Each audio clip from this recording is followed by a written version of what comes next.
Cucu pendiri Mustika Ratu, Kusuma Anggraini alias Nini, mengungkap skandal perselingkuhan yang dilakukan suaminya Arif Purnama Oktora dengan sosok wanita diduga artis Iris Wulur.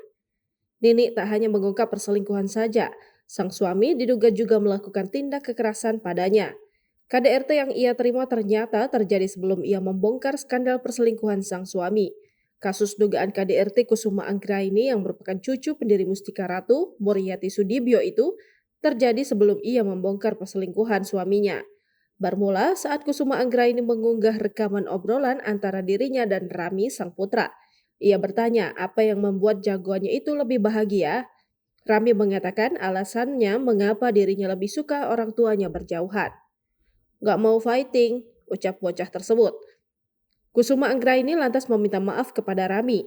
Ia berjanji tidak akan bertengkar lagi di depan anaknya. Masih soal rekaman dengan Rami, di mana bocah laki-laki itu melihat ibunya dipukul oleh ayahnya. Di sini, Rami spontan ingin menyetrum ayahnya. Walaupun Kusuma Anggraini pernah dipukul oleh suaminya, ia tidak mau begitu saja menyudutkan pasangannya tersebut. Nini tetap menegur sang putra karena ucapan yang tak pantas.